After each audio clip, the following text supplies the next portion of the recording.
ಗುರು ಸಾಕ್ಷಾತ್ ಪರಬ್ರಹ್ಮ ತಸ್ಮೈ ಶ್ರೀ ಗುರುವೇ ನಮಃ. ಆಚಾರ್ಯ ನೀವೇ ಕಾಪಾಡ್ಬೇಕು ಆಚಾರ್ಯ. ಅದಕ್ಕೊಂದು ಗಯದಲ್ಲಿ ಪಿಂಡ ಬಿಟ್ಟಿಯಾ ಗುರುಗಳೇ? ನೀನು ರಾತ್ರಿ ಹೊತ್ತಲ್ಲಿ ಶ್ಲೋಕ ಹೇಳಿದ್ಯಾ, ಒಬ್ಬನನ್ನು ತೆಗ್ದೀತ. ಈ ಮಧ್ಯ ನನಗೆ ಹೇಗೂ ಹಗಲು ನಿದ್ರೆ ಮಾಡ್ಲಿಕ್ಕೆ ಬಿಡುದಿಲ್ಲ ನೀನು. ಮಧ್ಯರಾತ್ರಿ ಬಂದು ಎಂತದ್ದು ನಿನ್ನದು ಉಪದ್ರ? ಗುರುಗಳೇ, ಇಲ್ಲಿ ಒಟ್ಟಾರೆ ಪ್ರಕರಣ ಏನಕ್ಕೇನಾಗಿದೆ, ನೀವಿನ್ನೂ ಉತ್ತರ ಆಗ್ಲಿಕ್ಕಿಲ್ಲ ಗುರುಗಳೇ. ಮತ್ತೇನು ಮಾಡಬೇಕು ಗುರುಗಳೇ? ಕೇಳಯ್ಯ ಗುರುವರಿಯಾರು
ಸೈತವಗೆ ಇವತ್ತಿನ ದಿವಸ ನೀವು ನೆಮ್ಮದಿಯಿಂದ ಮಲಗಿದಿರಿ ಅಂತಾದ್ರೆ ಮತ್ತೆ ನಾಳೆಯಿಂದ ನಮಗೆ ಶಾಶ್ವತ ನಿದ್ರೆ.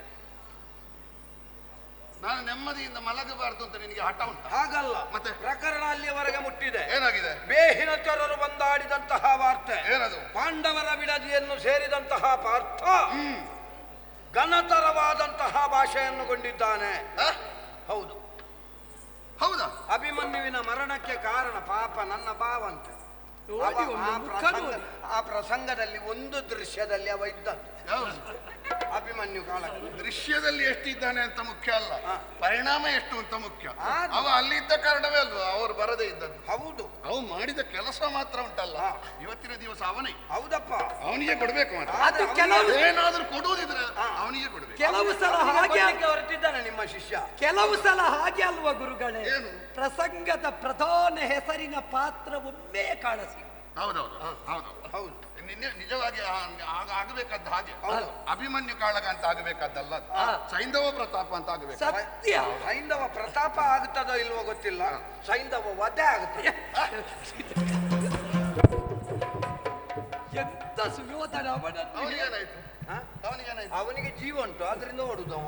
ಈಗ ನೀನು ಯಾಕೆ ಪುಣ್ಯಾತ್ಮ ನಿನ್ನ ತಂಗಿಯನ್ನು ವಿಧವೆ ಮಾಡಬೇಕು ಅಂತ ನಿನಗೇನಾದ್ರೂ ಪ್ರತಿಜ್ಞೆ ಉಂಟು? ಅಲ್ಲ, ಈಗ ಅಮಂಗಳ ಈ ರಾತ್ರಿಯ ಹೊತ್ತಿನಲ್ಲಿ ಬಂದು ಸೈಂಧವ ವಧೆ ಅಂತ. ಈಗ ನಾನು ಮಾಡದೇ ಇದ್ರು, ನಾನು ಮಾಡಿದ್ರು ಅದು ಮತ್ತಿನ ಪ್ರಶ್ನೆ.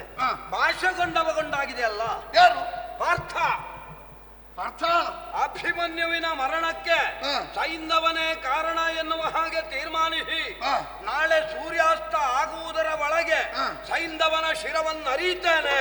ಅದಲ್ಲ ಅಂತಾದ್ರೆ ಅಗ್ನಿಕುಂಡವನ್ನು ನಿರ್ಮಾಣ ಮಾಡಿ ನನ್ನದಾದ ಪ್ರಾಣವನ್ನು ಆಹುತಿಗೊಳ್ಳುತ್ತೇನೆ ಅಂತ ಭಾಷೆಯನ್ನು ಹಾಕಿದ್ದಾನೆ. ಗುರುಗಳೇ, ನೀವೊಂದು ಆಲೋಚನೆ ಮಾಡಿ. ಸೇನೆಯಲ್ಲಿ ನೀವು ಸೇನಾಧಿಪತಿ ಒಂದು, ಎರಡನೇದ್ದು ಬ್ರಾಹ್ಮಣ, ಮೂರನೇದ್ದು ಶಾಪಾದ. ಬ್ರಾಹ್ಮಣರು ಎರಡನೇದ್ದು ಅಲ್ಲ, ಹಾಗ ಬ್ರಾಹ್ಮಣರು ಮೊದಲನೇದ್ದು.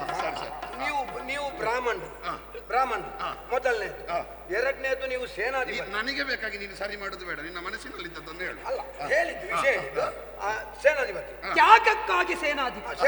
ತ್ಯಾಗಕ್ಕೆ ನೀವು ಯೋಗಕ್ಕೆ ಅಂದ್ರೆ ಈ ಮಣ್ಣಿನ ಋಣ. ನಿಮಗೆ ಬೇಕು ಅಂತ ನೀವು ಸೇನಾಧಿಪತ್ಯವನ್ನು ವಹಿಸಿಕೊಂಡದ್ದ ಅಲ್ವೇ ಅಲ್ಲ? ನೀವು ಯಾವುದು ಬೇಡ ಅಂತ ಯೋಗಿ ಯೋಗಿ ಯೋಗಿ ಅಂತ ಹೇಳ್ತಾ ಇದ್ರಿ. ಅದವ ಹೇಳ್ತಾನೆ, ನಾನು ಹೇಳುದಿಲ್ಲ. ಅವನೇ ಹೇಳುವುದನ್ನು ನಾನು ಹೇಳುವುದು ಪರೋಕ್ಷವಾಗಿ. ಅದು ತೊಂದರೆ ಇಲ್ಲ. ನಮ್ಮಲ್ಲಿ ಯಾರು ಹೇಳಿದ್ರು ಪ್ರಸಂಗದ ವಿಷಯ ಅದೇ, ಆಶಯ ಒಂದೇ, ಮೂಲ ತತ್ವ ಒಂದೇ. ಗುರುಗಳೇ, ಈಗ ಅರ್ಜುನನ ಬಗ್ಗೆ ನೀವು ಆಲೋಚನೆ ಮಾಡಿ. ಈಗ ಆ ಪ್ರಸಂಗದಲ್ಲಿ ದ್ವಾರದಲ್ಲಿ ನಿಂತದ್ದಷ್ಟೇ. ಹೌದಾ? ಈಗ ತಡೆದದ್ದಷ್ಟೇ. ಚಕ್ರವ್ಯೂಹದ ನಿಯಮ ಹೇಗೆ? ಯಾರೇ ಬಂದ್ರು ವೃತ್ತಾಕಾರವಾಗಿ ಹಾ. ಸವ್ಯೋಪಸವ್ಯವಾಗಿ ತಿರುಗುವಾಗ ಹಾ. ಯಾರೇ ವಿರೋಧಿಗಳು ಬಂದ್ರು ಹಾ. ಅವರನ್ನು ತಡೆಯುವಂತಹ ಸಾಮರ್ಥ್ಯ ಹಾ. ಅವರು ಪ್ರಯೋಗಿಸುವಂತಹ ಆಯುಧಕ್ಕೆ ಹಾ. ಸರಿಯಾದಂತಹ ಸ್ಪರ್ಧೆಯನ್ನು ಕೊಡುವಂತಹ ಸಾಮರ್ಥ್ಯ ಬೇಕು. ಹಾ. ಚಕ್ರವ್ಯೂಹವನ್ನು ಪ್ರಯೋಗಿಸುವವನಿಗೆ ಇವ ಒಳಗೆ ಬಂದ ಕರ್ಣ ಪಾಪ ಬಿಲ್ಲು ಮುಕ್ಕಡಿ ಮಾಡಿದ್ದು ಅಂತ ಆಗುದಿಲ್ಲ, ಹೇಗಾಗ್ತದೆ? ಅಲ್ಲ, ಅದು ನಾನೇ ಹೇಳಿದ್ದು ಆ, ಹೇಳಿದ್ದು ನೀವು. ಹೌದಾ ಹೌದಾ. ಈಗ ಅಲ್ಲಿ ಒಂದು ಪ್ರಕರಣ ಆಗಿದೆ. ಅಭಿಮನ್ಯು ಸತ್ತಿದ್ದಾನೆ. ಸತ್ತದಕ್ಕೆ ನನ್ನ ಕುಟುಂಬದವರ ತಲೆದಂಡವ. ಈಗ ಏನು ಮಾಡ್ಬೇಕು ಅಂತ ಹೇಳೋದು? ಈಗ ಅವನ ಪ್ರಾಣವನ್ನು ಕಾಯುವವರು ಯಾರಿದ್ದಾರೆ ಗುರುಗಳೇ? ಯಾರು ಇಲ್ಲ, ಯಾರು ಇಲ್ಲ. ಹಾಗೆ ಹೇಳಿದ್ರೆ ಆಗುದಿಲ್ಲ. ಕಾರಣ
ಏನು ಪ್ರಯೋಜನ ಇಲ್ಲ. ಇಲ್ಲ ಗುರುಗಳೇ, ಹಾಗೆ ಹೇಳ್ಬೇಡಿ. ನೋಡಿ ಮುಖ ನೋಡಿ, ಪಾಪ ಒಂದು ಸಂತಾನ ಕೂಡ ಆಗ್ಲಿಲ್ಲ.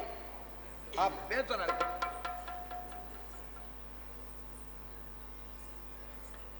ಭಾವಯ್ಯ, ಅವನಿಗೆ ಸಂತಾನ ಆಗ್ಲಿಲ್ವಾ?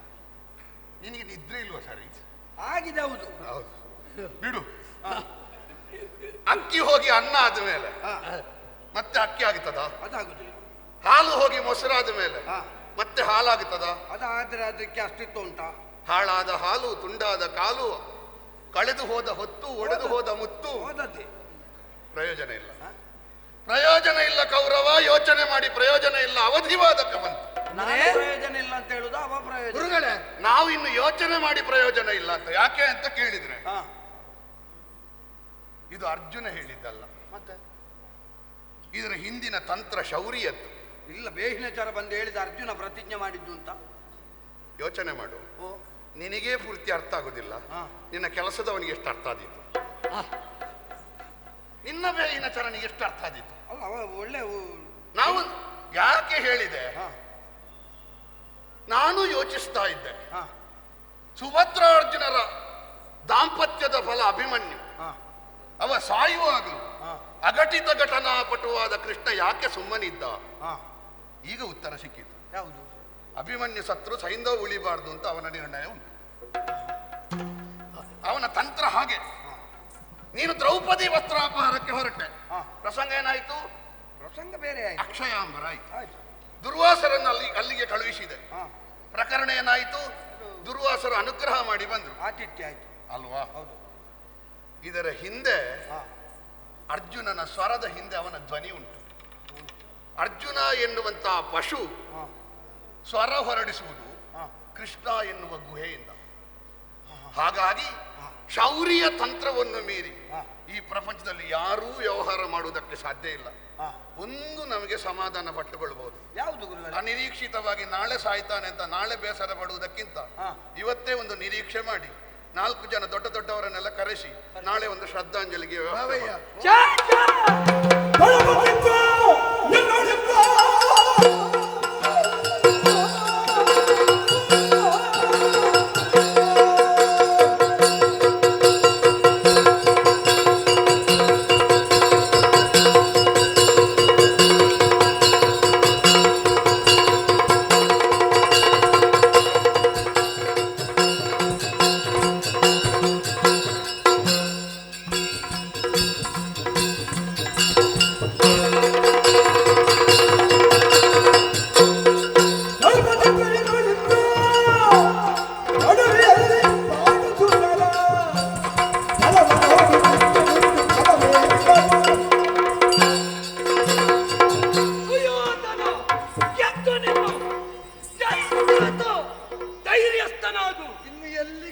ಆತ್ಮಧೈರ್ಯ. ನಿಲ್ಲು, ಅವ ಎಂತದ್ದು ಮಾತಾಡ್ಬೇಕು ಅಂತ ಇದ್ದಾನೆ. ಗುರುಗಳೇ ಸೇನಾಧಿಪತಿ ಪಟ್ಟ ಅವ ಯಾರಲ್ಲಿ? ನನ್ನಲ್ಲಿ ಮಾತಾಡೋದು ನಿನ್ನಲ್ಲಿ ನಮ್ಮನ್ನೆಲ್ಲ ಸೇರಿಸಿ ಸರಿ. ನಿಮಗೆ ಕೊಟ್ಟದ್ದು. ಹೌದು. ಅಲ್ಲ, ಕೊಟ್ಟದ್ದು ಯಾರು? ನೀನವನ? ಅದು ಎಲ್ಲ ಅಲ್ಲ, ಅವ ಸಮಷ್ಟಿಗೆ ಕೊಟ್ಟ ಹಾಗೆ ಸಮಷ್ಟಿಯಲ್ಲಿ ಬರ್ತದೆ. ಸೂಚನೆ ಯಾರದ್ದು? ಯಾರದ್ದು? ಕರ್ಣನ. ಮತ್ತೆ ಭೀಷ್ಮರಿಗೆ ಕಟ್ಟುವಾಗ ಬೇಡ ಅಂತ ಹೇಳಿದೆ. ಅದು ಕ್ರಮವೇ ಹಾಗೆ ಲೋಕದಲ್ಲಿ. ಆ, ಕಾರ್ಯಕ್ರಮದ ಕೊನೆಗೆ ಒಂದು ಸುಧಾರಿಕೆ ಮಾಡುವವರು ತುಂಬಾ ಮಂದಿ ಇದ್ದಾರೆ. ನೀನು 11ನೇ ದಿವಸ ಒಂದು ಇಂಥವರಿಗೆ ಕೊಡು ಅಂತ ನೀನು ಹೇಳು. ಹಾಗಾದ್ರೆ 10 ದಿವಸ ನಿನ್ನ ಸುದ್ದಿ ಇಲ್ಲ. ನನ್ನ ಮಿತ್ರ ಸುಧಾರಿಕೆಗೆ ಇರುವ ಅದು ನೀನು ತೀರ್ಮಾನ ಮಾಡು, ನಾನು ಹೇಳುದಿಲ್ಲ. ಯೋಚಿಸಿ, ನಾನು ಸುಧಾರಿಕೆಯವನೇ ಆಗಿರಬಹುದು. ಹಾಗೆ ಈ ಪ್ರಪಂಚದಲ್ಲಿ ಕಾರ್ಯಕ್ರಮ ಆರಂಭ ಆಗುವಾಗ ತುಂಬಾ ಮಂದಿ ಇರ್ತಾರೆ. ಕೊನೆಗೆ ಇರುವುದು ಎಲ್ಲಾ ತೆಗೆಯಲಿಕ್ಕೆ ಸುಧಾರಿಕೆಯವರು ಮಾತ್ರ. ಮತ್ತೆ ಅದು ಕೆಲವೊಮ್ಮೆ ಮನಸ್ಸಿದ್ದಿರುವುದಲ್ಲ, ಅನಿವಾರ್ಯದಲ್ಲಿರುವುದು. ಅನಿವಾರ್ಯವೇ ಆದರೂ ಉಪಕಾರ ಯಜಮಾನನಿಗೆ ಹೌದಲ್ಲ. ಈ ನಿಟ್ಟಿನಿಂದ ಆಡಿದ್ದು ನಾನು. ಆದ್ರೆ ಯಾಕೆ ಹೇಳಿದೆ ಬಲ್ಲಿರಾ? ಯಾವತ್ತಿದ್ದರೂ ನೀವು ಆಡ್ತಾ ಇದ್ದವರು. ಚಕ್ರವ್ಯೂಹ ಕಟ್ಟುವ ಕಾಲದಲ್ಲಿ ಹೇಳಿದ್ರಿ, ಅರ್ಜುನನೊಬ್ಬ ತಪ್ಪಿದ್ದಾರೆ, ಮಿಕ್ಕ ಪಾಂಡವರು ಎದಿರೆ, ಉರಗಭೂಷಣನೇ ಬಂದರು ನಾ ರಕ್ಷಣೆ ಕೊಡ್ತೇನೆ ಅಂತ. ಅಲ್ವಾ? ಕೆಲಸ ಮುಗಿಯಿತು, ಅರ್ಜುನನನ್ನು ತಪ್ಪಿಸಿದೆವು. ಈಗ ಅವನಿಗೆ ಪ್ರಾಣ ಭಯ ಉಂಟಾಗಿದೆ. ಪ್ರಾಣ ರಕ್ಷಣೆ ಕೊಡಬೇಕಾದ ಹೊಣೆ ಯಾರಿಗೆ? ದಳಪತಿಗೆ. ಹೌದಲ್ಲ? ವಿಷಯದಲ್ಲಿ ಒಂದು ತಾತ್ಪರ್ಯ ಒಳ್ಳೆದುಂಟು ಅವ ಹೇಳಿದ್ರೆ. ನೀವು ಲೆಕ್ಕ ಹಾಕಿ ಆಲೋಚನೆ ಮಾಡಿ, ಸ್ವಲ್ಪ ಒಳಗೆ ತಗೊಳ್ಳಿ. ಅದನ್ನ ನೀನೇ ಹೇಳಬೇಕು. ಯಾಕಂದ್ರೆ ನೀನು ಆಲೋಚನೆ ಮಾಡುದಿಲ್ಲ ಅಲ್ಲ, ಉಳಿದವರಿಗೆ ಹೇಳಬೇಕು. ಅಷ್ಟು ಮಾತ್ರ ಅಲ್ಲ, ಇನ್ನೂ ಬಿಟ್ಟು ಹೇಳಿ. ಈಗ ಯೋಚಿಸಿ ನೀವು. ಈಗ ಅವ ನಾಳೆ ಸತ್ತ ಅಂತ ಇದ್ರೆ ಅಲ್ಲ, ಈಗಲೇ ಕೊಂದು ಬಿಡು ಪುಣ್ಯಾತ್ಮ. ನಿನಗೆ ಅಷ್ಟು ಆಸೆ ಉಂಟು ಅಂತಾದ್ರೆ ಇವತ್ತೇ ಒಂದು ಸಾಯು. ಬಿಳಿ ಸೀರೆ ಸಾಯುವುದಕ್ಕೆ ನನಗೆ ಕಾಣುತ್ತದೆ ಅರ್ಜುನನ ಪ್ರತಿಜ್ಞೆ ಈಡೇರುವುದಿಲ್ಲ. ನೀವು ಹೀಗೆ 4 ಸಲ ಹೇಳಿದ್ರೆ ಅವರು ಹೃದಯಾಘಾತಕ್ಕೆ ಸಾಯ್ತಾರೆ. ಇಲ್ಲ, ಒಂದು ವೇಳೆ ಅವ ಸತ್ತಾರೆ ಹಾಡ ಹೆಸರು ಯಾರಿಗೆ? ನಿನಗ? ನನಗ? ಇವರಿಗೆ. ಆದ್ದರಿಂದ ಒಂದು ವೇಳೆ ನಿಮಗೆ ಅಂತ ಅಪಖ್ಯಾತಿ ಬೇಡ, ನಿಮ್ಮ ಮಾತಿಗೆ ಧಕ್ಕೆ ಬರ್ತದೆ. ಅರ್ಜುನ ಅಲ್ಲ ಕೃಷ್ಣ ಅಂತ ನೀವು ಹೆದರ್ತೀರಿ ಅಂತಾದರೆ ನಾನು ಕೃಷ್ಣನಿಗೆ ಹೆದರುವುದಿಲ್ಲ ಅಲ್ವಾ? ಅವರು ಆವತ್ತು ಹೇಳಿದ್ದಾರೆ, ಆ ಗಂಗಾತರಳ ನೋರ್ವ ಹರಿಯ ಹರಿಬಕ್ಕೆ ಒದಗುವ ನೋರ್ವ ಅಲ್ವಾ? ಯೋಚನೆ ಮಾಡಬೇಡಿ, ಇವರಿಗೆ ಭಯ ಉಂಟು. ಭೀಷ್ಮರಿಗೆ ಮಲಗಿದ್ದಾರಲ್ಲ, ಈಗ ಹರಿಯ ಹರಿಬಕ್ಕೆ ದ್ರೋಣರಿಂದ ಆಗಲಿಕ್ಕಿಲ್ಲ, ಆದ್ದರಿಂದ ಸುಮ್ಮನೆ ಇದ್ದಾರೆ. ಆದರೆ ಹರಿಯ ತಂತ್ರವ ನಿಲ್ಲಿಸಿ ತೋರ್ಪೆನು ಎನ್ನ ಶೌರ್ಯವ ಯಾರು ಹೇಳಿದವ? ನಾನು ಕೊಡು ದಳಪ ಹೇಳುವುದಲ್ಲ. ಒಂದು ವೇಳೆ ನಾನು ದಳಪತಿ ಆಗಿ ಇರುತ್ತಾ ಇದ್ರೆ ಕೊಡಬೇಕು ಅಂತ ಹೇಳುವುದಲ್ಲ. ಈಗ ಅವರ ತಲೆಯಲ್ಲಿ ಉಂಟು, ಅದನ್ನು ಈಗ ಎಲ್ದು ನಿನ್ನ ತಲೆಗೆ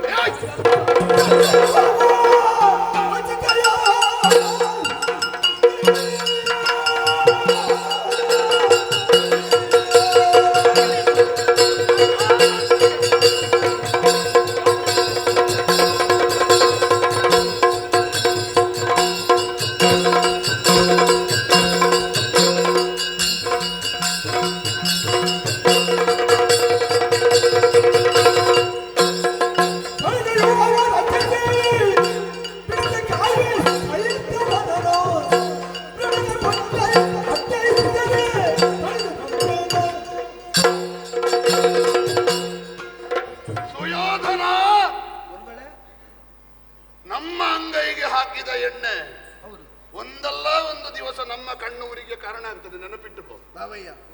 ನನಗೊತ್ತುಂಟು ಅವ ಅಲ್ಲ ಮಾತಾಡಿಸುವುದು ನೀನು. ನಾನು ಹಾಗೆಲ್ಲ ನಿಮ್ಮ ಬಗ್ಗೆ ಎಬೆ ಬಾವಯ್ಯ ಎಂತದದು ಮಾತಾಡಿಯ ಗುರುಗಳೇ. ಹೀಗೆ ಮಾತಾಡಿದ್ರೆ ನನ್ನ ಕಿರೀಟ ತೆಗೆಯುವುದಲ್ಲ, ನಿನ್ನ ಅಪ್ಪ ನಿನ್ನ ಕಿರೀಟ ತೆಗಿತಾನೆ.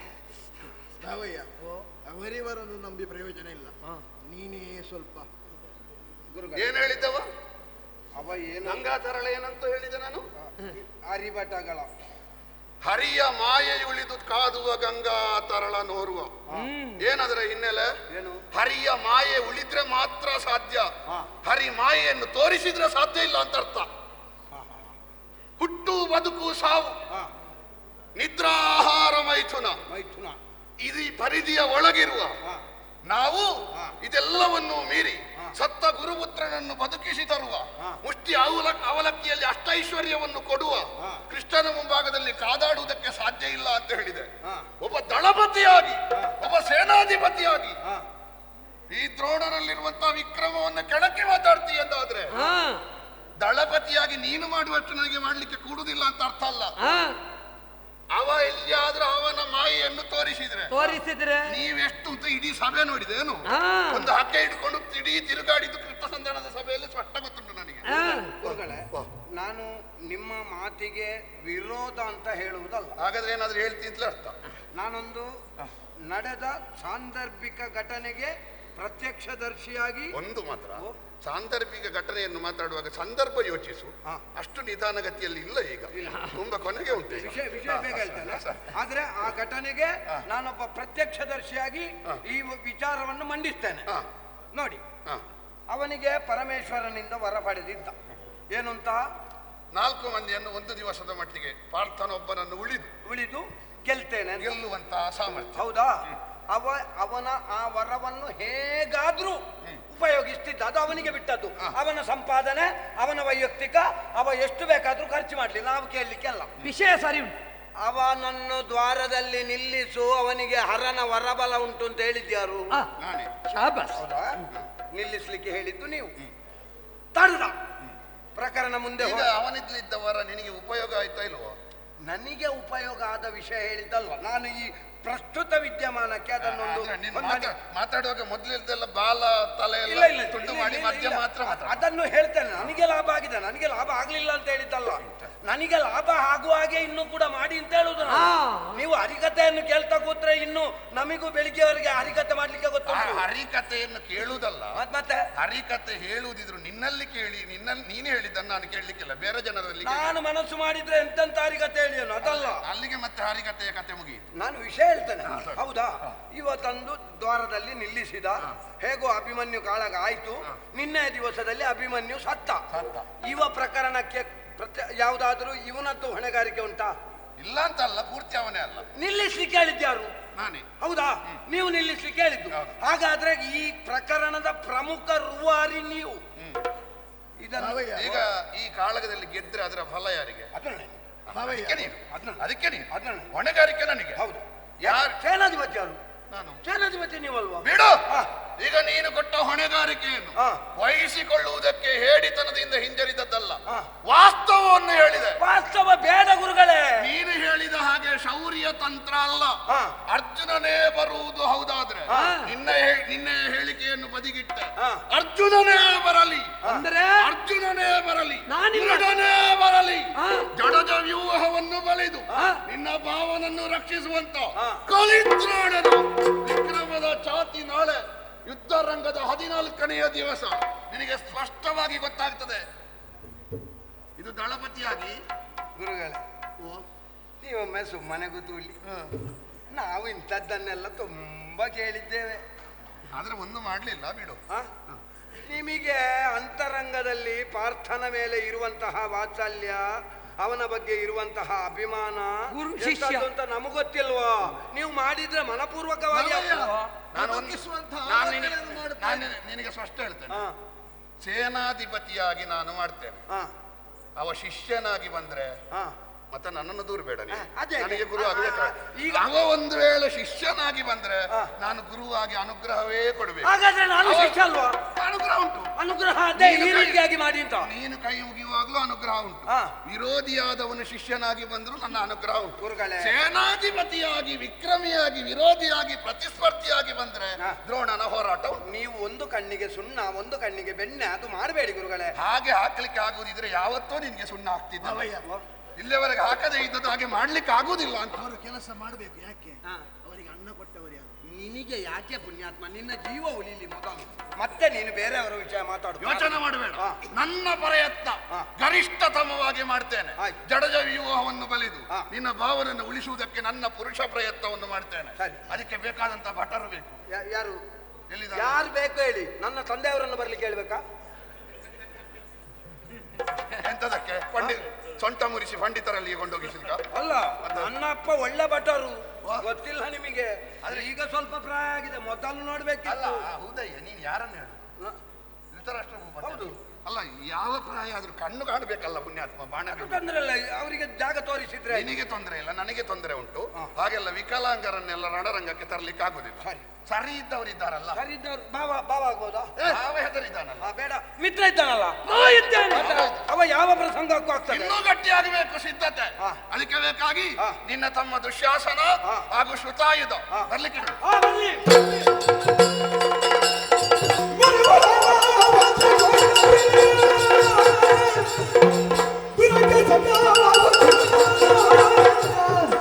ಕ್ಷಣದ ಪಂಡಿತ ಬಲಿದ ನಿಂತಲು ಪದ್ಮ ವ್ಯೂಹವನ್ನು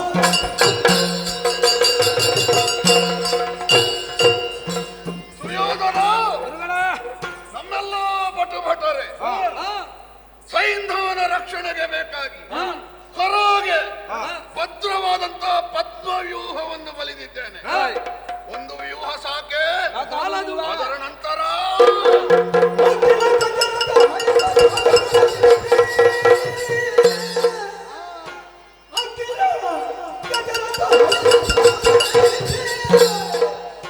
ವಿಕಟ ಶಕಟ ವ್ಯೂಹ ದುರ್ಗವನ್ನು ರಚಿಸಿ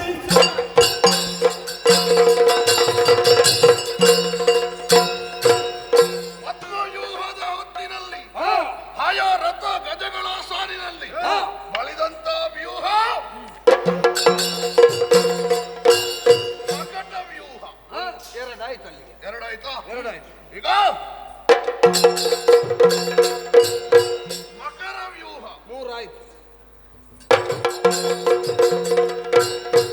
ನಾಲ್ಕಾಯ್ತು. ಇದರದ್ದು ಪರಿಚಯ ಉಂಟು, ಒಮ್ಮೆ ನೋಡಂತೆ. ಯಾವುದು? ಎಲ್ಲಿಯೋ ನೋಡಿದ ನೆನಪಾಗುತ್ತಾ ಉಂಟು ಗುರುಗಳೇ. ಇವತ್ತು ಬೆಳಿಗ್ಗೆ ಅಂತದ್ದು ಬೆಳೆದದ್ದು ಮತ್ತೆ ಅದನ್ನೇ ಚಕ್ರವ್ಯೂಹ.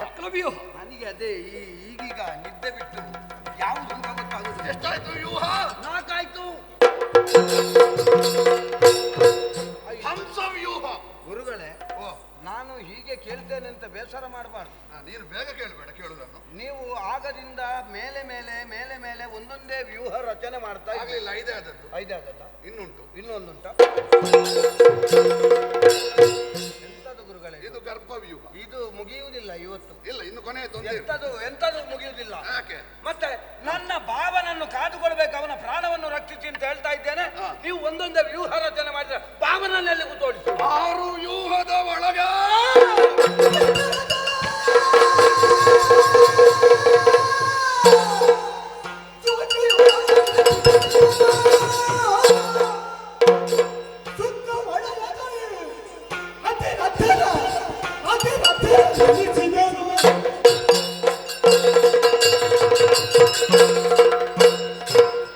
ಲಕ್ಷ ಲಕ್ಷ ಗಜಗಳು, ಸಾವಿರಾರು ರಥಗಳು, ಅಮಿತವಾದ ಪದಾತಿಗಳು, ಅದರೊಂದಿಗೆ ಕೋಟಿ ತುರಗಗಳು, ಇದನ್ನು ಸೇರಿಸಿ ಸೂಚಿ ವ್ಯೂಹ. ಬಾವ, ಸೂಜಿ ಉಂಟಂತೆ ಗುರುಗಳಲ್ಲಿ. ಅದು ನಿಮ್ಮಲ್ಲಿರುವುದು. ನಾನು ಹೇಳಿದ್ದು ಸೂಚಿ ವ್ಯೂಹ. ವ್ಯೂಹ ವ್ಯೂಹ. ಅದರ ಒಳಗೆ ಅವ ಒಟ್ಟಿಗೆ ನೀನು ಇರಬೇಕು. ಬೇಕು ಗುರುಗಳೇ. ಯಾಕದು? ಬೇಕು. ಧೈರ್ಯಕ್ಕೆ. ಸರಿ. ಹೊರಗೆ ಯಾರು? ದುಶ್ಯಾಸನ. ಎಲ್ಲ ನಮ್ಮ ಕುಟುಂಬವೇ. ಅಲ್ಲ, ನಿನ್ನ ಅಲ್ಲ ಕುಟುಂಬ ಇರುವುದು. ಗುರುಗಳೇ, ನಿನ್ನೆ ಹೊರಗೆ ನಿಂತ ಇವನಿಗೆ ಇಷ್ಟು ದೊಡ್ಡ ಪ್ರಸಂಗ ಮಾಡಬೇಕಾಯಿತು. ಹೇಳಬೇಡ ಪುಣ್ಯಾತ್ಮ. ಅಲ್ಲ, ಹೇಳಿದ್ದು ನಾಳೆ ಅವ ಹೊರಗೆ ನಿಂತ್ರೆ ಯಾವ ಪ್ರಸಂಗ? ಅವನು ಆಗಾಗ ಹೇಳ್ತಾನೆ, ನನಗೆ ಅವಕಾಶ ಇಲ್ಲ ಅಂತ. ನಾಡಿದೊಂದು ಪ್ರಸಂಗ ಆಗಲಿ ಅವನ. ನೋಡುವ. ಸರಿ. ದುಶ್ಯಾಸನ ಹೊರಗೆ, ಶಕಟ ವ್ಯೂಹದಲ್ಲಿ ನಾನು, ಒಳಗಿನಿಂದ ಶ್ರುತಾಯುಧ, ಅದರೊಂದಿಗೆ ಬೇರೆ ಬೇರೆ ನಮ್ಮ ಭಟರು, ನನ್ನೊಟ್ಟಿಗೊಂದು ಗಟ್ಟಿ ಬಲ ಬೇಕು. ಗಟ್ಟಿ ನಾನಾದಿತ ನನ್ನನ್ನು ಒಳಗೆ ಅಲ್ಲ, ನೀನು ಯೋಧನಾಗಿ ಮರೆ ದುರ್ಬಲ ಅಂತ ನನ್ನ ವಾದ ಅಲ್ಲ. ಆದ್ರೆ ದ್ವೇಷದ ತೀವ್ರತೆ ಇರುವ ಒಂದು ಗಟ್ಟಿ ಬಲ ಬೇಕು. ದೇಶದ ಯಾರು ಯಾರು ಅಂತ ಯೋಚಿಸಿದ್ರೆ ಅವನೇ ನನ್ನ ಮಿತ್ರ ಇದ್ದಾನಲ್ಲ, ಇದ್ದಾನೆ. ಆ ಒಂದು ಕಡೆಯಲ್ಲಿ ನಿಲ್ಲಿ. ನನ್ನೊಟ್ಟಿಗೆ ಯಾರು? ನಿಮ್ಮೊಟ್ಟಿಗೆ ಯಾರು? ಭೂರಿಶ್ರವ. ಬರ್ಲಿಕ್ಕೆ ಹೇಳು.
ಲೋಕದಿಂದ ಬಂದವರು ನಾನು ಮಾತ್ರವಲ್ಲ, ನಾನು ಪ್ರಭು ಎಂದು ಸ್ವೀಕರಿಸಿದ್ದೇನೆ ಗೌರವೇಶ್ವರರನ್ನು. ಸ್ವಾಮಿ ಕಾರ್ಯಕ್ಕಾಗಿ ನನ್ನ ಶರೀರ ಅಲ್ಲ, ನಾನು ಸತ್ಯ ಪಡೆದ ಎಂದಾದರೆ ಕಾಮಿತವು ಈಡೇರುವುದು ಎಂಬುದು ಸ್ಪಷ್ಟ. ಆದ್ದರಿಂದಲೇ ಇದುವರೆಗೆ ವಿಶ್ರಾಂತವಾಗಿ ಶ್ರಮಿಸಿದೆ. ಏನು ಮಾಡೋಣ ಹೇಳಿ? ನಾವೆಣಿಸಿದಂತೆ ಜಯಲಲನೆ ಹೊರಗೆ ಬಂದದ್ದಿಲ್ಲ. ಪ್ರಭು, ಈ ಸಂದರ್ಭದಲ್ಲ ನಿರೀಕ್ಷಿತವಾಗಿ ಕರೆಸಿದ್ದೀರಿ. ನನ್ನಿಂದ ಯಾವ ಕಾರ್ಯವಾಗಬೇಕು? ಭೂರಿಶ್ರವ, ಸೈಂಧವನ ಬಗ್ಗೆ ಅರ್ಜುನ ಮಾಡಿದ ಪ್ರತಿಜ್ಞೆ ನಮಗೆ ಈಗ ರಹಸ್ಯ ಅಲ್ಲ, ನಿನ್ನೆ ರಾತ್ರಿಯೇ ಗೊತ್ತಾದ ವಿಷಯ. ಅದಕ್ಕೆ ಬೇಕಾಗಿ ಸೈಂಧವ ರಕ್ಷಣೆಗೆ ಬೇಕಾಗಿ ಸಪ್ತ ವ್ಯೂಹಗಳನ್ನು ರಚಿಸಿದ್ದೇನೆ. ಅದರ ಮಧ್ಯದಲ್ಲಿ ಅವನನ್ನು ನಿಲ್ಲಿಸಿದ್ದೇನೆ. ಕೊನೆಯ ಕ್ಷಣದವರೆಗೆ ನಮಗೊಂದು ಅನುಮಾನ ಇತ್ತು. ಏನು ಗುರುಗಳೇ? ನೀನು ಎಲ್ಲಿಗೆ ಅಂತ. ಎಲ್ಲಿಗಾದರೂ ನನ್ನನ್ನು ಕರೆಯುತ್ತಾರೆ ಎನ್ನುವ ನಿರೀಕ್ಷೆಯಲ್ಲಿ ಅವುಗಳ ಕಿರೀಟ. ಈಗ ನಿರ್ಣಯ ಆಯ್ತು, ನೀನು ಎಲ್ಲಿಗೆ ಅಂತ. ನಿನ್ನನ್ನು ಕರೆಯುವುದಕ್ಕೆ ನಾವು ಬಿಡಬೇಕಲ್ಲ. ನಾವು ಬಿಡುವ ಪ್ರಶ್ನೆ ಇಲ್ಲ ನಿನ್ನನ್ನು. ಆಯ್ತು, ನಿಮ್ಮದಿ ಆಯ್ತು. ನಾವು ನಮ್ಮೊಳಗೆ ಹೇಳಿದ್ದ, ಬೇರೆ ಕಡೆಗೆ ಆಯ್ತು. ನನಗೆ ವ್ಯೂಹದಲ್ಲಿ ಎಲ್ಲಿ? ನನಗೆ ಹಾಗಾದ್ರೆ ಈ ಪ್ರಸಂಗದಲ್ಲಿ ಮಾತಾಡ್ಲಿಕ್ಕಿಲ್ಲ. ಆಯ್ತಲ್ಲ? ಗುರುಗಳೇ, ನೀನು ಮಾತಾಡುವಷ್ಟು ಮಾತಾಡಿ ಆಗಿದೆ ಸುಮ್ಮನೆ. ನೀನು ಎಷ್ಟು ಮಾತಾಡು, ನೋಡುವವರಿಗೊಂದು ಇದು ಕೌರವನ ಅಂತ ಸಂಶಯ ಬರುವ ಹಾಗೆ ಒಂದು ಮಾಡಿಲ್ಲ. ನಿಮ್ಮ ಮರ್ಯಾದೆ ಉಳಿಸ್ತೇನೆ. ಗುರುಗಳೇ, ಈಗ ಕಡೆಗಾದರೂ ಇಂಥ ಕಡೆಗೆ ಅಂತ ನಿರ್ಧಾರ ಮಾಡಿದ್ದೇನೆ. ಚಕ್ರ ಶಕಟ ವ್ಯೂಹದಲ್ಲಿ ನನ್ನ ಹೊತ್ತಿನಲ್ಲಿ ನಿಲ್ಲಬೇಕಾದ ಭಟ ನೀನೇ ಇದ್ದಿ. ಏನು ಮಾಡ್ತಿ?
ಹೋರಾಟ ಮಾಡಿದ ಹೋರಾಟ ಏನು ಮಾಡೋಣ? ಅಲ್ಲಿರುವ ಸೈನಿಕರೆಲ್ಲ ಸತ್ರು. ಯಾರು ಸಾಯ್ಬೇಕೋ ಕೊಲ್ಲಿಕ್ಕಾಗದೆ ಹೋಯ್ತು. ಬಿಡೋಣ.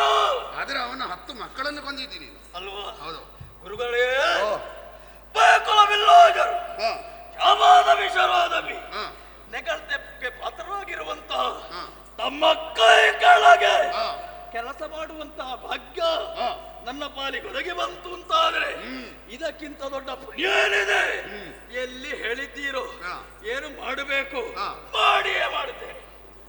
ವೀರೋಕ್ತಿಗಳನ್ನು ಕೇಳಿ ಸಂತೋಷ ಆಯ್ತು. ನಮ್ಮ ಸಿದ್ಧತೆ ಪೂರ್ತಿಯಾಗಿದೆ ಅಂತ ನಾವು ಅಡಗಿಕೊಂಡಿರುವುದಲ್ಲ. ನಮ್ಮದು ರಾಜಮಾರ್ಗದ ಹೋರಾಟ. ಈಗ ನಾನು ಮಧ್ಯದಲ್ಲಿ.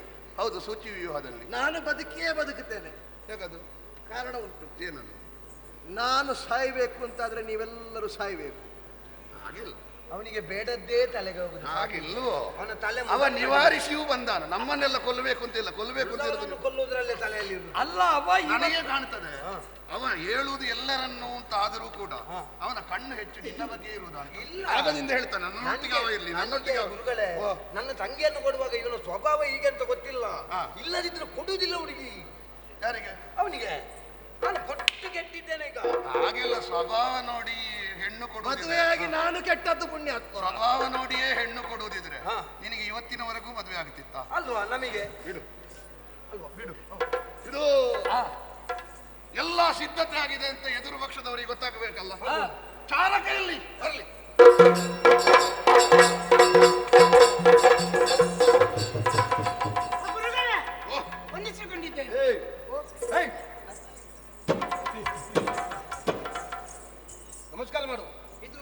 ಕಾರ್ಯಕ್ರಮ ಮೊದಲು ಗುರುವಂದನೆ ಗುರುವಂದನೆ ಆಗ್ಲಿ. ಆಯ್ತು. ನಮಸ್ಕಾರ ಮಾಡಿ.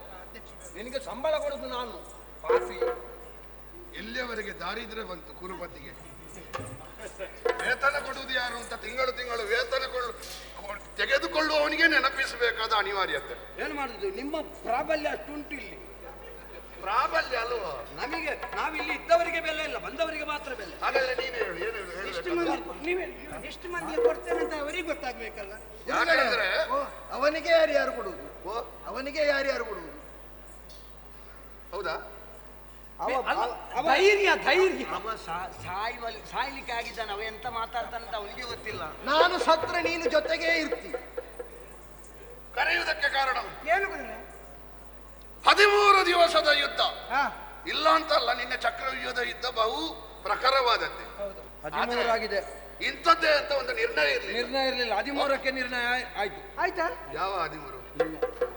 ದಿನಕ್ಕೆ ಒಬ್ಬ ಮಹಾರಥಿಯನ್ನು ಬಲಿ ತೆಗೆದುಕೊಳ್ಳುತ್ತೇನೆ ಎನ್ನುವ ನನ್ನ ಮಾತಿನಂತೆ ಆ ಕಡೆ ಇರುವಂತಹ ಅರ್ಜುನನ ಮಗ ಬಂದಿದ್ದ, ಅವನ ಬಲಿಯೂ ಆಗಿದೆ. ಆಯ್ತು, ಅದು ಮುಗಿದಿದೆ. ಇವತ್ತು ಅದಕ್ಕಿಂತ ಹೆಚ್ಚಿನ ಪ್ರಖರತೆ ಯುದ್ಧ. ಹಾ, ಯಾಕೆ? ಯಾಕಿದೆ? ಬಂದವ ಅಭಿಮನ್ಯುವಿನ ಅಪ್ಪ, ಅದರೊಂದಿಗೆ ಇರುವವ ಹಾ, ಇಲ್ಲಿಯವರೆಗೆ ಪಾಂಡವರ ಕಡೆಯಲ್ಲಿದ್ದ ಜಯಲಲನೆ ಸ್ವಲ್ಪವೂ ಅಲ್ಲಾಡದ ಹಾಗೆ ಗಟ್ಟಿ ನಿಲ್ಲಿಸಿದಂತಹ ಲಕ್ಷ್ಮೀವರ, ಇವರಿಬ್ಬರು ರಂಗ. ಹಾಗಾಗಿ ಅವರ ವಿರುದ್ಧವಾಗಿ ಹೋರಾಟ ಮಾಡುವಾಗ ಸಿದ್ಧತೆ ಆಗಬೇಕು. ಅದಾಗಬೇಕು ಗುರುಗಳೇ. ದ್ರೋಣಾಚಾರ್ಯ ಸಿದ್ಧನಾಗಿ ಹೊರಟದ್ದು. ಹಾ, ಸಪ್ತ ವ್ಯೂಹಗಳನ್ನು ಬಲಿದಿದ್ದೇನೆ, ಹಾ. ಸೈಂಧವನ ರಕ್ಷಣೆಯನ್ನು ಮಾಡಿದ್ದೇನೆ, ಹಾ. ಸೈಂಧವನ ರಕ್ಷಣೆಯನ್ನು ಭೇದಿಸಿ ಸೈಂಧವನನ್ನು ಕೊಲ್ಲುವಂತ ಅದಟ್ಟು ಹಾ. ವಿಕ್ರಮ ಹಾ. ಛಾತಿ ಹಾ. ನಿಮ್ಮಲ್ಲಿ ಉಂಟಾ? ಯಾರದು? ಅಲ್ಲಿ. ಹಾ, ಅಲ್ಲಿ. ಹೌದಾ? ಯಾಕೆ? ಯಾಕೆ? ಅವ ಸವಾಲು ಹಾಕಿ ಪ್ರತಿಜ್ಞೆ ಮಾಡಿದ್ದಾನೆ ಅಂತ ಆದ್ರೆ ಹಾ, ನಾವು ನಮ್ಮ ಬಗೆಗೆ ಅಷ್ಟು ಹಗುರವಾಗಿ ಭಾವಿಸಿದ್ದಾನೆ ಅಂತ ಅರ್ಥ. ಅವನ್ನೇ ಮತ್ತೆ. ಯಾಕೆ? ಹಾ, ಈಗ ಒಂದು ವೇಳೆ ನಿನ್ನೆ ರಾತ್ರಿಯೇ ಅವ ಪ್ರತಿಜ್ಞೆ ಮಾಡಿ ಹಾ. ಇವ ಎಲ್ಲಿಯಾದ್ರೂ ಊರಿಗೆ ಓಡಿ ಹೋಗ್ತಿದ್ರೆ ಮತ್ತೆ ಅಲ್ವಾ? ಅಂದ್ರೆ ಏನು ಧೈರ್ಯ ಅವನಿಗೆ? ಅಲ್ಲಿ ಎಷ್ಟು ರಕ್ಷಣೆ ಮಾಡಿದ್ರು ಅವರಿಗೆ ಕೂಡುವುದಿಲ್ಲ ಎನ್ನುವ ಧೈರ್ಯ. ಹಾ, ನೀನ್ ಎಷ್ಟು ಪ್ರಯತ್ನ ಪಟ್ಟರೂ ಭೇದಿಸುವುದಕ್ಕಾಗುವುದಿಲ್ಲ ಹಾ. ಎನ್ನುವಂತಹ ಸವಾಲನ್ನು ಹಾ. ದ್ರೋಣಾಚಾರ್ಯರ ಸೇನಾಧಿಪತ್ಯದಲ್ಲಿ 14ನೆಯ ದಿವಸ ಹಾ. ಕೌರವ ಪಕ್ಷ ಕೊಟ್ಟಿದೆ ಹಾ. ಕೊಟ್ಟಿದೆ ಎನ್ನುವ ವಿಷಯವನ್ನು ಅಲ್ಲಿ ತಿಳಿಸಬೇಕು. ಅವರಿಗೆ ತಿಳಿಸ್ಲಿ. ಯಜಮಾನ್ರು ಹೇಳಿದ್ದಾರೆ ಅಂತ ಹೇಳು. ಹೋಗು. ಈಗ ಗುರುಗಳು ಹೇಳಿದ್ದಲ್ವ? ಹಾಗೆ ಹೇಳಿದ್ರೆ ಅದಕ್ಕೆ ಎಷ್ಟು ಗಟ್ಟಿ ಬರುವುದಿಲ್ಲ. ನೀನು ಎಷ್ಟು ಸಲ ಎಲ್ಲ ಹೇಳಿದ್ದಿ? ಅದು ಯಾವಾಗಲೂ ಹೇಳುವುದಕ್ಕೆಲ್ಲ ಮೌಲ್ಯ ಬರುವುದಿಲ್ಲ. ಅದು ಯಾವಾಗ ಬೇಕು ಆಗ ಸಂದರ್ಭವನ್ನು ನೋಡಿ ಹೇಳುವುದಕ್ಕೆ ಮಾತ್ರ ಮೌಲ್ಯ. ಹೇಳ್ಬೇಕು. ಹಾಗಾಗಿ ದ್ರೋಣಾಚಾರ್ಯರ ಸೇನಾಧಿಪತ್ಯದಲ್ಲಿ ಹಾ, ಗುರುಗಳು ನಿನ್ನೆ ಒಂದು ವ್ಯೂಹ, ಇವತ್ತು ಸಪ್ತ ವ್ಯೂಹಗಳಿಂದ ಆವೃತವಾಗಿ ರಕ್ಷಣಾ ಕೋಟೆ ಬಲಿಯಲ್ಪಟ್ಟಿದೆ. ಹೋಗಿ ಹೇಳು. ಆದಿತ್ಯ ಸವಾಲನ್ನು ಸ್ವೀಕರಿಸುವ ಛಾತಿ ಉಂಟಾ? ಹಿಂಜರಿತೀರಾ? ಕಾಡಾಕಾಡಿಯಾದ ಹೋರಾಟಕ್ಕೆ ಬರಲಿ, ಎದೆ ಕೊಟ್ಟು ನಾವು ನಾವಿದ್ದೇವೆ. ಸಿದ್ಧರಾಗಿದ್ದೇವೆ. ಏನು ಮರ್ಯಾದೆ ಇದೆಯಾ? ನೋಡುವ.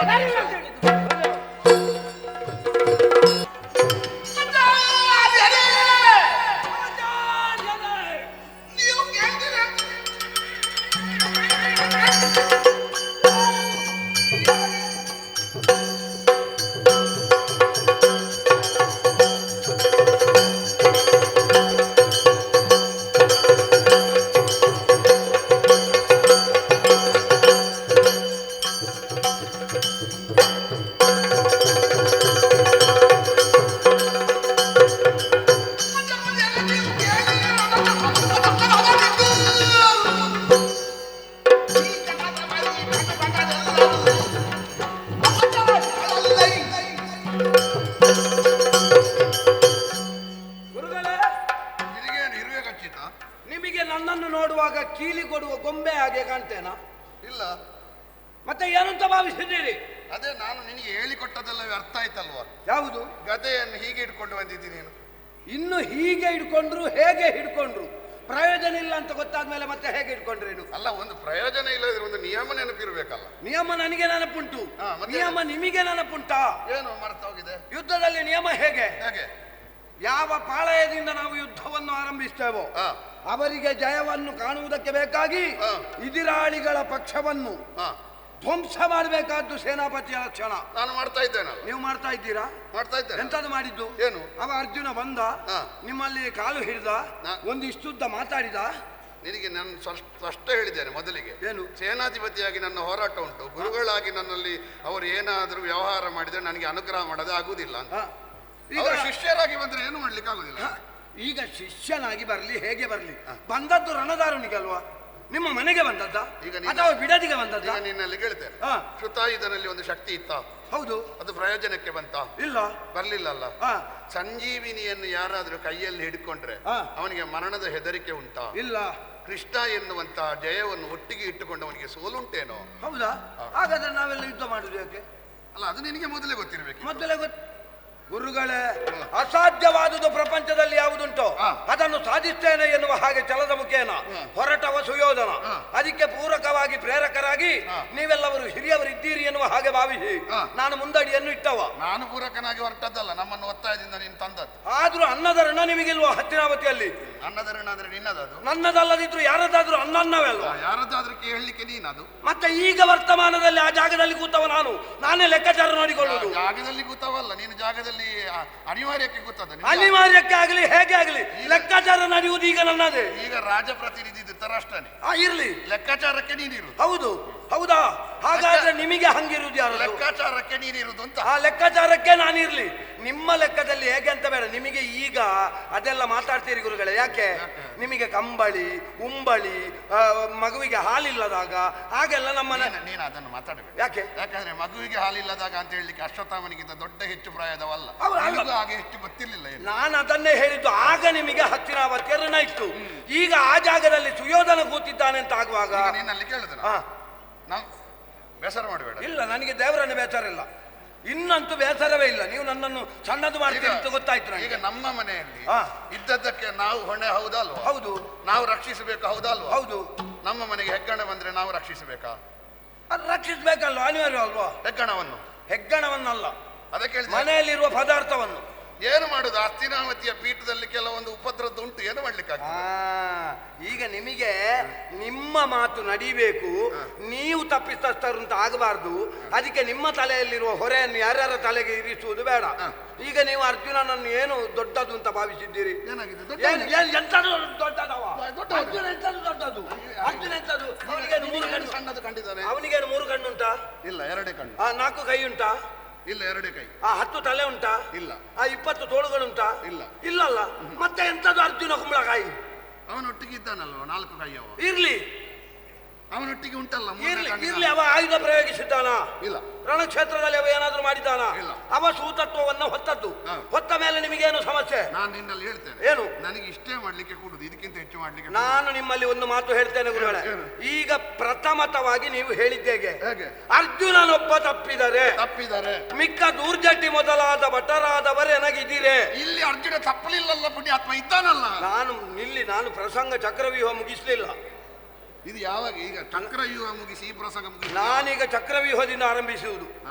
ಊರ್ಜಿತ ಚಕ್ರವ್ಯೂಹವನ್ನು ರಚಿಸಿ ಗರ್ಜಿಸಿ ಕಟ್ಟುವೆ ಧರ್ಮಪುತ್ರ. ನಾನು ಹೇಳಿದವರು ನೀವಲ್ವಾ? ಧರ್ಮಪುತ್ರನನ್ನು ಕಟ್ಟಿದ್ದೀರಾ? ಧರ್ಮಪುತ್ರ ಬಂದಿದ್ದಾನ? ಧರ್ಮಪುತ್ರ ಬಂದಿದ್ದಾನ ಇಲ್ವಾ ಪ್ರಶ್ನೆ ಧರ್ಮಪುತ್ರ ನನ್ನಲ್ಲಿ ಹೇಳಿದ್ದೆಂತದು. ಈಗ ನಿನ್ನಲ್ಲಿ ಕೇಳು, ಮಾಡಿದ್ದಕ್ಕೆ ಕೇಳು. ನೀನು ಮೊದಲನೇ ದಿವಸ ಧರ್ಮರಾಯನನ್ನು ಕಟ್ಲಿಕ್ಕೆ ಹೇಳಿದ್ಯಾ? ಹೌದು. ಇಲ್ಲ, ಹೇಳಿಲ್ವಾ? ನಿಮ್ಮಲ್ಲಿ ನನ್ನಲ್ಲಿ ಹೇಳಿದ್ದೀನಿ. ಹೇಳಿದ್ದಿ ಅಂತ ಹೇಳಿದ್ದಿ. ನಾನೇನ್ ಹೇಳಿದೆ? ಕಟ್ಟದ್ ಯಾಕೆ, ಅವನನ್ನು ಕೊಲ್ಲುವ ಅಂತ ಹೇಳಿದೆ. ಆಗ ನೀನೇನ್ ಹೇಳಿದ್ದಿ? ನನಗೆ ಕೊಲ್ಲುವುದು ನನ್ನ ಅನಿವಾರ್ಯತೆ. ಹಾಗೆ ಹೇಳಲಿಲ್ಲ. ಮತ್ತೆ ನಾನೀಗ ಜೀವ ಇದ್ದೇನೆ, ನೀನು ಉಳಿದವರಲ್ಲಿ ಹೇಳು. ನನ್ನಲ್ಲಿ ಹೇಳಿದ್ದು ನೀನು. ಏನು ಹೇಳಿದ್ದೆ? ಅವನನ್ನು ಕೊಂದ್ರೆ ಭೀಮಾರ್ಜುನರು ನನ್ನನ್ನು ಇಡ್ಲಿಕ್ಕಿಲ್ಲ ಅಂತ ಹೇಳಿದ್ದಿ. ಈಗ ಬಂದು ಅರ್ಜುನ ದೊಡ್ಡ ಹುಲಿಯೋ, ಅರ್ಜುನ 100 ಕಣ್ಣು ಉಂಟು. ನಿನಗೆ ಗಳಿಗೆಗೊಂದು ಮಾತಾಡೋ ಅಭ್ಯಾಸ. ಈಗ ನಾನು ಹಾಗೆ ಮಾತಾಡುವುದು ಅಂತ ನಿಮಗೆ ಗೊತ್ತುಂಟು, ನಾನು ಗಳಿಗೆಗೊಂದು ಮಾತಾಡುವುದು ಅಂತ ಗೊತ್ತುಂಟು. ಈಗ ನೀವೇನು ಬೇರೆ ಅಲ್ಲಲ್ಲ, ನಿಮ್ಮದು 1000 ನಾಲಿಗೆಗಳುಲ್ಲ ಆದಿಶೇಷನಂತದ್ದು. ನಾನು ಸ್ಪಷ್ಟ ಹೇಳ್ತೇನೆ, ಯಾವುದು? ನನಗೆ ಇಷ್ಟೇ ಕೂಡುವುದು, ನಿನಗೇನು ಮಾಡ್ಲಿಕ್ಕೆ ಆಗ್ತದೆ? ನನಗೆ ಏನು ಮಾಡ್ಲಿಕ್ಕೆ ಆಗ್ತದೆ ಅಂತಲ್ಲ, ನೀನು ಏನು ಮಾಡುವ ನಿರ್ಧಾರದಿಂದ ಊರ್ಜಿತ ಚಕ್ರವ್ಯೂಹವನ್ನು ರಚಿಸಿ ಕಟ್ಟುವೆ ಧರ್ಮಪುತ್ರನನ್ನು ಅಂತ ಹೇಳಿದ ನೀವು ಆ ಮಾತಿಗೆ ಬದ್ಧರಾಗಿ ನಡೆದಿದ್ದೀರಾ? ಧರ್ಮಪುತ್ರ ಬರ್ಲಿಲ್ಲ ಅಲ್ಲ ಪುಣ್ಯಾತ್ಮ, ಅವನ ಮನೆಗೆ ಹೋಗಿ ಕಟ್ಟಿದ್ದು ನನಗೆ ಪ್ರಶ್ನೆ ಅಲ್ಲ. ರಣಾಂಗಣಕ್ಕೆ ಬರ್ಲಿಲ್ವಾ? ಎಲ್ಲಿ ಬಂದಿದ್ದಾನೆ? ರಣಾಂಗಣಕ್ಕೆ ಬಿಟ್ಟಿದ್ದಾನೆ. ಅವನನ್ನು ಒಳಗೆ ಬರ್ಲಿಕ್ಕೆ ಬಿಡ್ಲಿಲ್ಲ ಎನ್ನುವುದಲ್ಲ, ನೀವಲ್ವ ಧ್ರುವ ಸೇನಾಧಿಪತಿ. ಈಗ ನಾನು ಹೇಳಿದ್ದೆ ಹೇಗೆ? ಸೈಂಧವನಿಗೆ ಉರಗಭೂಷಣ ನಿನಗೆ ಒಂದೇ ಪದ್ಯ ನೆನಪಿರುವುದಾ? ಇಲ್ಲ. ಆನಂತರದ್ದು ನೆನಪಿಲ್ವಾ? ನೆನಪಿಲ್ಲ. ಆಗಲಿದ್ದ ಊರ್ಜಿತ ಚಕ್ರವ್ಯೂಹ ಊರ್ಜಿತ ಚಕ್ರವ್ಯೂಹ ಏನು ಏನು ವಿಷಯ ಅಂತದ್ದು? ಈಗ ಉರಗಭೂಷಣದ ವರ ಉಂಟು. 4 ಜನರನ್ನು ಒಳಗೆ ಬರ್ಲಿಕ್ಕೆ ಬಿಡುವುದಿಲ್ಲ. ಆಗ ನಿನ್ನ ನಾಲಿಗೆ ಎಲ್ಲಿ ಹೋಗಿತ್ತು? ಧರ್ಮಪುತ್ರನನ್ನು ಒಳಗೆ ಬರ್ಲಿಕ್ಕೆ ಬಿಡಿ ಆಮೇಲೆ ಕಟ್ಟು ಅಂತ ಹೇಳ್ಬೇಡುವ ನೀನು? ಸೈಂಧವನನ್ನು ನಿಲ್ಲಿಸುವಾಗ ನೀನು ಹೇಳ್ಬೇಡುವ ಧರ್ಮರಾಯ ಒಂದು ಒಳಗೆ ಹೋಗಲಿ ಅವನನ್ನು ಗುರುಗಳು ಕಟ್ತಾರೆ ಅಂತ ಹೇಳ್ಬೇಡುವ? ಈಗ ಬಂದು ಎಲ್ಲ ಆದ ಮೇಲೆ ಈಗ ಯಾಕೆ ಧರ್ಮರಾಯರನ್ನು ನೀವು ಪ್ರತಿಯೊಂದು ಮಾಡಿದ್ದು ನಾನು ಹೇಳಿದ ಹಾಗೆ? ಮತ್ತೆ ಹೇಗೆ? ನಾನು ಹೇಳಿದ ಹಾಗೆ ಎಲ್ಲವನ್ನು ಮಾಡಿದ್ದೀರಾ ನೀವು? ಮತ್ತೆ ಯುದ್ಧದಲ್ಲಿ ನಾನು ಹೇಳಿದ್ದೇಗೆ? ನೀನು ಹೇಳಿದಾಗೆ ಮಾಡಿದ್ದಲ್ಲ. ಮತ್ತೆ ನಿನಗೆ ಏನು ಮಾಡ್ತೇನೆ ಅಂತ ನಾನು ಹೇಳಿದ್ದೇನೆ, ಅದನ್ನು ಮಾಡಿದ್ದೆ. ಅದನ್ನು ಮಾಡಿದ್ದೆ ಹೌದು ಅಂತಾದ್ರೆ ಅರ್ಜುನನೇನು ದೊಡ್ಡದು? ಅವನೆಮ್ಮ ನಮಗೆ ನಿಮ್ಮದೆಂತದ್ದು ಗೊತ್ತುಂಟಾ? ನೀವೆಲ್ಲ ಅಷ್ಟೇ. ನಿಮ್ಮದು ಏನಿದ್ರು ವಾಚಾಳಿತನ ನಿಮ್ಮದು ಬಾಯಲ್ಲಿ ಬಿಟ್ರೆ ನೀವು ಕೆಲಸದಲ್ಲಿ ಎಲ್ಲಿ ತೋರಿಸ್ತೀರಿ? ಕೆಲಸಕ್ಕೆಲ್ಲ ನಾವೆಲ್ಲ ಆಗ್ಬೇಕು. ನೀನು ಕೆಲಸ ಎಂತದ್ದು ಮಣ್ಣೊತ್ತದ ನೀನು? ಮತ್ತೆ ಇಷ್ಟು ಸಮಯದಲ್ಲಿ ಎಷ್ಟು ನೀನು ಯುದ್ಧ ಗೆದ್ದಿದ್ದಿ? ನಾನು ಎಷ್ಟು ಕೆಲಸ ಮಾಡ್ತೇನೆ ಅಂತ ಇಲ್ಲಿದ್ದವರಿಗೆ ಗೊತ್ತುಂಟು. ಯಾವ ಹುಡುಗ ಕಟ್ಟುವಾಗ ಏನು ಮಾಡ್ಲಿಕ್ಕೆ ಆಗ್ಲಿಲ್ಲ, ನಾನು ಬಂದು ಬಿಡಿಸಿದ್ದು ಕೆಲಸ ಮಾಡುದಂತ. ಒಮ್ಮೊಮ್ಮೆ ಅಡಿ ತಪ್ಪಿದ್ರೆ ಆನೆಯು ಬೀಳ್ತದೆ. ಯಾವುದು? ಹಾಗೆ ನೀವು ಅರ್ಜುನ ಬರುವಾಗ ನೀವು ಸುಮ್ಮನೆ ಇರಲಿಲ್ಲ? ಒಮ್ಮೊಮ್ಮೆ ಬೀಳುದಾಗುವುದು, ಇದು ಯಾವಾಗಲೂ ಬೀಳುದು, ಎಬ್ಬಿಸುವುದೇ ಕೆಲಸ ನಮಗೆ. ಯಾರು ಹೇಳಿದ್ದು? ನಾನು ಯಾವಾಗಲೂ ಬಿದ್ದಿದ್ದೇನೆ. ನಾನು ಹೇಳಿದ ಅರ್ಥ ಆಗ್ತದೆ? ಯಾವುದು? ನನಗೆ ಕೂಡುವಷ್ಟು ನಾನು ಮಾಡಿದ್ದೇನೆ. ನಿಮಗೆ ಈಗ ಅರ್ಜುನ ಹುಲಿಯೋ ಸಿಂಹ ಅಂತ ಕೇಳ್ತಿಯಲ್ಲ? ನನಗೆ ಹೊಡಿಬೇಕು, ನಿಮಗೆ ಅಲ್ಲ. ನನಗೆ ಹೊಡಿಬೇಕು. ಏನು ಸಮಸ್ಯೆ ಗೊತ್ತುಂಟು? ನಿಮ್ಮಂತವರನ್ನು ಕರ್ಕೊಂಡು ಬಂದು ನಂಬಿದಲ್ಲ, ನನಗೆ ಹೊಡಿಬೇಕು. ಅಲ್ಲ, ನಿನಗೆ ಹೊಡಿಬೇಕು, ಆದ್ರೆ ಈಗ ಹೊಡಿಲಿಕ್ಕೆ ಆಗುದಿಲ್ಲ, ಬಿಡು. ಅಲ್ಲ, ವಿಷಯ ಏನು ಅಂತ ಕೇಳಿದ್ರೆ ಈಗ ನನಗೆ ಇಷ್ಟೇ ಕೂಡುದು ಅಂತ ಆದ್ರೆ ನೀನೇನಾದ್ರೂ ನಿರ್ಣಯ ಮಾಡಿ ಬಂದಿದ್ಯಾ? ಅದನ್ನೊಂದು ಹೇಳು ಪುಣ್ಯ. ಗುರುಗಳೇ, ಏನಾದ್ರೂ ನನಗೆ ಸೇನಾಧಿಪತಿ ಅದು ಬಿಡಿ, ನಿಮ್ಮಷ್ಟು ಸಾಮರ್ಥ್ಯ ನನಗಿರ್ಬೇಕಿತ್ತು. ಈಗ ಒಂದು ಈಗ ಇದ್ದದ್ರಲ್ಲಿ ಏನು ಮಾಡ್ತೀನಿ? ಒಂದು ಇರ್ತಿದ್ರೆ ಈಗ ಈ ಕ್ಷಣ ಎರಡು ವಾಕ್ಯದ ಮೊದಲು ನೀವು ಏನು ಮಾಡುದಿಲ್ಲ ಅಂತ ಹೇಳುದು ನೀನೆ, ನನಗೆ ಸಾಮರ್ಥ್ಯ ಇಲ್ಲ ಅಂತ ಹೇಳುದು ನೀನೆ. ಅಲ್ಲ, ನಾನು ಹೇಳಿದ್ದು ನಿಮ್ಮಲ್ಲಿ ಇರುವ ಸಂಪಾದನೆಯನ್ನು ಹೇಳಿ. ಸರಿ. ಈಗ ಏನು ಸಂಪಾದನೆ ನಿಮ್ಮಲ್ಲಿ ಇದ್ದದ್ದಷ್ಟು ನನ್ನಲ್ಲಿ ಉಂಟು ಅಂತಾದ್ರೆ ಈಗ ಏನು ನಿರ್ಣಯ ಮಾಡಿದ? ಅರ್ಜುನನನ್ನು ಬಾಯಿ ತೆಗಿಲಿಕ್ಕೆ ಬಿಡ್ಲಿಕ್ಕಿಲ್ಲ. ಬಾಯಿ ತೆಗುದಲ್ಲ, ಯುದ್ಧದಲ್ಲಿ ಏನು ಮಾಡ್ಲಿಕ್ಕೆ? ಯುದ್ಧದಲ್ಲಿ ಅವನಿಗೆ ಅವನ ಅಪ್ಪನಾದಂತಹ ಸುರಪಾಲನನ್ನು ಒಮ್ಮೆ ತೋರಿಸಿ ಬರ್ತೇನೆ. ಈಗ ಹೊರಟದೆ ನೀನು? ಹೊರಟದ್ದೆ. ಗುರುರಾಯ ಕೇಳೋ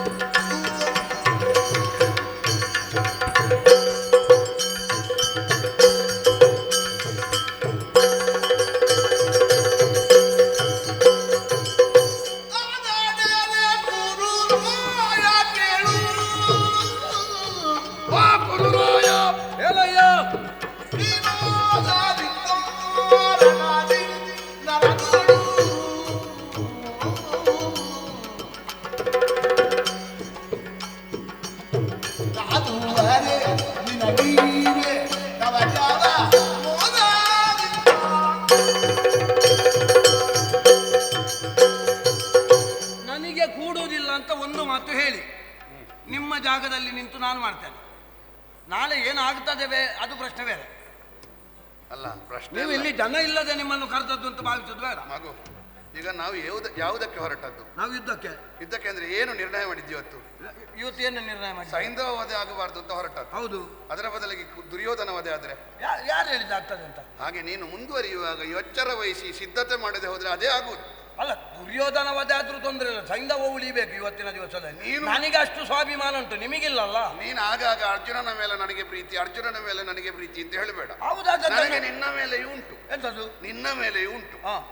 ಅರ್ಜುನನೊಂದಿಗೆ ವಿಕ್ರಮದಿಂದ ಹೋರಾಟ ಮಾಡುವ ಯೋಧ ಧರ್ಮದಿಂದ ನೀನು ಮುಂದುವರಿಯುತ್ತೀಯೋ ದೂರದಲ್ಲಿ ಅವನನ್ನು ಗೆಲ್ಲಲಿಕ್ಕೆ ಸಾಧ್ಯ ಇಲ್ಲ. ನೀವು ಒಮ್ಮೆ ಸುಮ್ಮನೆ ಕೂತ್ಕೊಳ್ಳಿ ಗುರುಗಳೇ. ನಾನು ಪರೀಕ್ಷಾ ರಂಗದಲ್ಲಿ ತೋರಿಸ್ತಿದ್ದೆ, ಅಲ್ಲಿ ನನಗೆ ಅವಕಾಶ ಕೊಡ್ಲಿಲ್ಲ. ಆಮೇಲೆ ಒಂದು ಪ್ರಸಂಗ ನನಗೆ ಬೇಕಾಗಿ ಬಿಟ್ಟಿದ್ದೀರ ನೀವು. ಒಂದು ಪೂರ್ಣ ಪ್ರಮಾಣದ ನನಗೊಂದು ಅವಕಾಶ ಕೊಡಿ.